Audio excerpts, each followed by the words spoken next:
বিসমিল্লাহির রহমানির রহিম। সম্মানিত ভিউয়ার্স, আমি আপনাদেরকে আজকে দেখাবো একটি প্রতিবেদন। যে এই প্রতিবেদনটি হবে আমার শিং মাছের পুকুরে শীতকালীন সময়ে আমি কিভাবে খাবার প্রস্তুত করি, কিভাবে শিং মাছকে আমি খাবার দিই, এটা আমি আপনাদেরকে দেখাবো। আর কি আমি এই ব্যবহার করি, কি প্রোডাক্ট এখানে এনজাইম মিশ্রিত করতে হবে শীতকালীন সময়। শীতকালীন সময় আপনার খাবার খুবই কম খাই, খুবই কম লাগে, কারণ আমার ছোটো মাছের জন্য এই পুকুরে আমার 3 লাখ মাছ, হ্যাঁ, আপনার 2000 কেজি। এখানে 3 কেজি খাবার হবে, 3 কেজি পরিমাণে খাবার হবে। এই 3 কেজি পরিমাণে খাবারের সাথে আমি বায়োজাম মিক্স করব।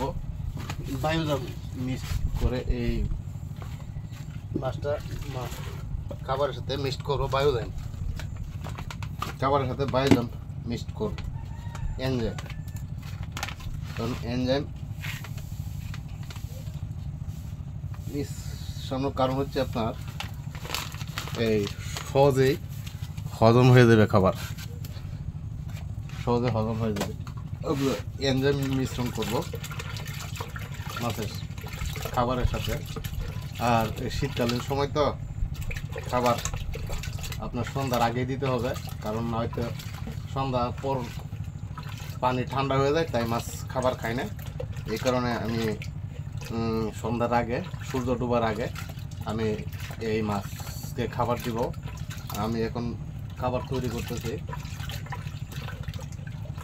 দিনের বেলায় আবার খাবার দিলে একটা সমস্যা হয়, বকগুলো আসে, বক আসে, খুব যন্ত্রণা করে। কিন্তু সন্ধ্যার একটু আগেই খাবারটা দিয়ে দেব। কিন্তু এখন এই বায়ো এনজাইম পানির সাথে মিক্সড করতেছি, পানির সাথে মিশিয়ে পুরোটা খাবারের সাথে মিশ্রণ করে দেব। 10 মিনিট রোদে আবার শুকাবো। এখন আমি এই খাবারটা পুরোপুরি নাড়িয়ে নিই। পুরোপুরি খাবারটা নাড়িয়ে এনজাইম মিশ্রিত করলাম। এখানে এই এনজাইমের সাথে কিন্তু সি দেওয়া যাবে না, কোনো রকমই ভিটামিন সি দেওয়া যাবে না। কারণ ভিটামিন সি দিতে গেলে এই এনজাইম আর সি প্রভাবে পুড়ে যায়। আপনার কখনো এই ভুল কাজটি করবেন না, এনজাইম আর সি একসাথে ব্যবহার করবেন না। এখন আমার মিশানো হয়ে গেছে। এখন আমি রোদ্রে 10 মিনিট ধুয়ে দেব। রোদ্রে 10 মিনিট রাখার পর এই একটু শুকালেই এনজাইম খাবারের ভিতর ঢুকে যাবে। ঠিক আছে, আমি এখন রোদ্রে দিতেছি।